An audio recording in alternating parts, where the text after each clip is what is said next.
we do the mental health check right here. So I'm going to jump right into it because I'm going to try to segue into one of my topics with what's going on. So again, new listeners, anybody that has listened, we do something where we check in with mental health as far as like how are you feeling, what's going on, what are you seeing, and if you can't tell, I work for a certain transportation authority, and with my current employer, it's a lot going on that has just been making waves and going public all because of Twitter.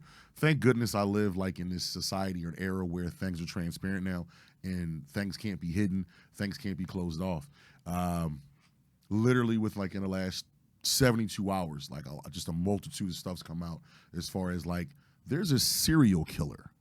Like they legit, a young man just turned himself in, 20 years old, killed. They know for a fact he has milled with a K 3 people, but they think he's done up to 7 people. Now my company hasn't said anything about it, but I found all this out through Twitter. There have also been a rash of altercations with female employees that the company's not making public. It's a lot of stuff. So for me, and how does this tie into my mental health? This is going to sound super whack because we're taught as men to not think like this, but I don't feel protected. And that can go into another myriad of like things as far as a black man, not being protected in society, not feeling protected in general. So that kind of weighs on me. When I come into work, I literally have to think, I have to play defense when I come into work.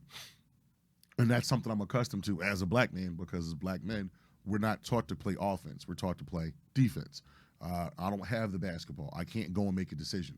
I literally have to figure out how can I defend myself from police, random people, just stupid things that happen in the world and where I live.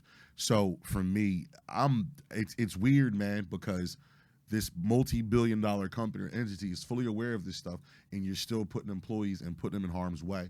You're not having police. There's again, protection. That's going to be the word. That's probably going to be the title of the episode, protection. It's just not there. And I work literally in the smack dab of all the craziness you can think of. Training some people last week. I had 2 trainees. I'm gonna try not to curse as best I can because I got to get better at doing that. But I fucking hate training people. Like I literally hate it. Not so much of like the people that I'm dealing with.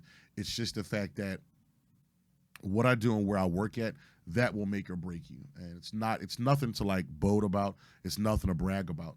But literally, if you can make it where I'm working at my station, you can make it anywhere in this company. And par for the course, it's unfortunate, people fall on the train tracks. On an everyday, I see 4 to 5 people fall on the train tracks. I'll say out of the 5, 1 of them might be sober. The other 4 are definitely under the influence of the Fetty Wap, the dog food, the white girl, whatever you want to call it. They didn't smoke or shot something. But again, that's par for the course. So this also ties in with mental health, just seeing this, and I have to explain this to someone. Someone as young as 19, someone as old as 48. And for them, it's a big shock. It's a culture shock. And it's one of those things where if you don't work for my company and I tell you what I see on a day-to-day, you would think I'm selling you wolf tickets. Like, get the fuck out of here. And it's just like, nah, champ, this is what happened. So, for instance, last Thursday, I don't know what was going on, but the energy and everything was just off down there. You can tell when it's going to be like a bad day. Young woman, didn't pay. Here's another thing, too, the trippy part. You know how many people I see just jump like the turnstile? Like, they don't pay. Like $250, and then you'll get 10 people that don't pay, and then 1 person comes up and they try to pay, and the machine doesn't work. And the cashiers that make, let's say, $35 an hour, I'm going to put their peers out there. They make $35 an hour, and they sit and don't do a thing. They walk over and try to get some assistance from the cashiers. The cashiers hit them with the meme. I got nothing for you. So then that's just energy coming out in the universe. Then they decide not to pay because this kiosk that you have doesn't work. It creates more issues. But nonetheless, a young lady walks on. You can tell she's on something. And what you notice the most there is people dip where they look as if they're asleep. That's usually a fentanyl or a heroin high because they never fall over. Richard Pryor talks about it like they just don't fall. And it's amazing to watch. The balance, everything else. The guy's new. He's in his 3rd week of training. I've been at this job for 11 months now. My year is August 23rd. Bitches, I get a raise. I get to make that money. But for some reason, we actually get into this conversation. What's the craziest thing I've seen? And I said the craziest thing I've ever seen was I saw a guy jump in front of the track. Not fall. He jumped in front of the train. Train hit him. The guy didn't die. Then literally about 6 minutes after everything calmed down, they moved the train, got the guy out. There was a shootout across the platform where an undercover cop got shot. And it's just like, that's something out of a movie. Like, you can't prepare for that. That's the craziest thing. So we had noticed the young lady walk in. She walks up on the platform. She comes down on the other side. We were on the west end. She's on the east end. So if that gives you better alignment, a better directional latitude, I guess, for what you can vision. And for some reason, I turn around and I look and I say, you know what's crazy? If somebody falls tonight, it's about 8:59 at this time. It'll be her, because she was over the yellow line and she kept dipping and dipping and dipping. He's like, you sure? And I said, I'm not wishing it, but if anybody's going to fall, it's going to be her. Around 9:06, all you hear is, and here's the chilling part about all this. When someone falls in the tracks, it makes a noise. Like, it's like taking a hollow bat and hitting a piece of metal. Boom! That's the noise you hear. But when I turn around, I see the young lady just fall, and I swear to you, she broke some ribs. Because she was a tiny thing, and the way she fell on the tracks on her ribs.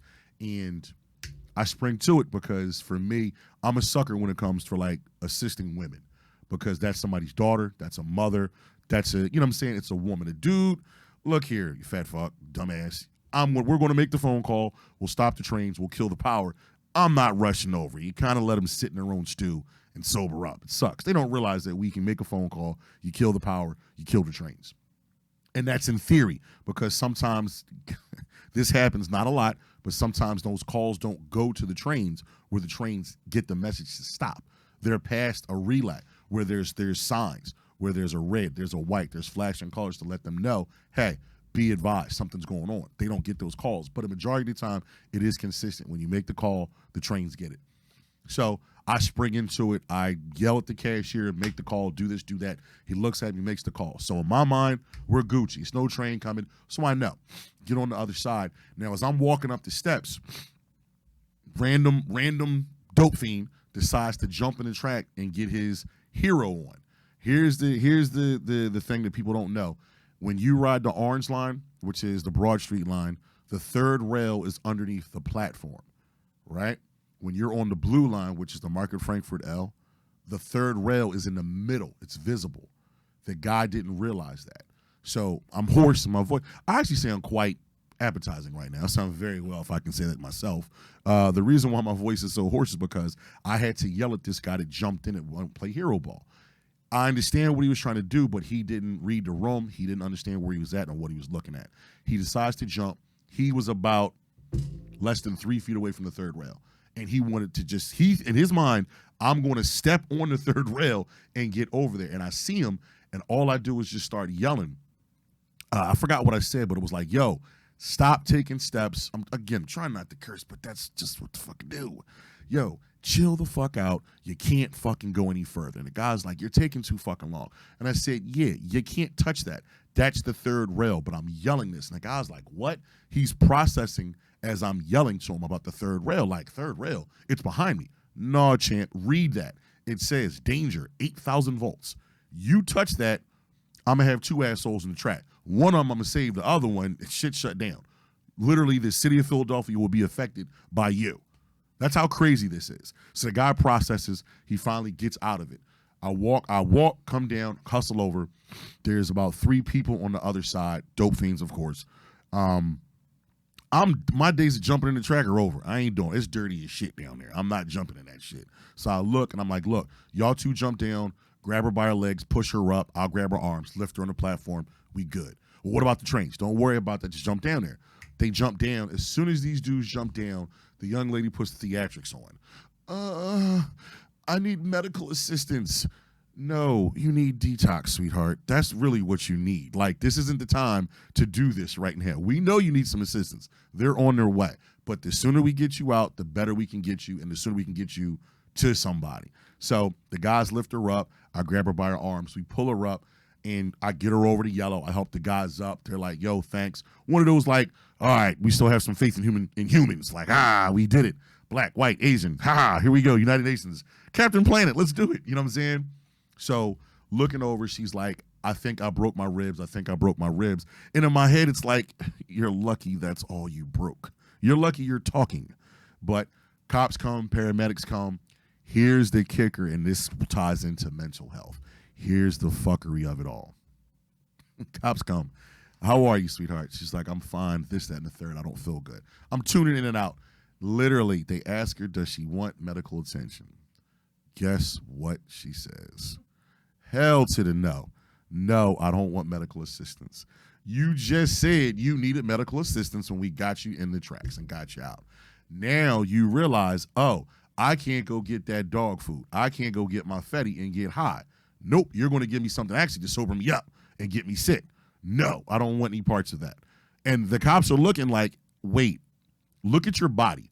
Like she's, I'll say about 5'3", 107 pounds, like a tiny woman. She had like this whelp like wrapped around her body. That's how small it was.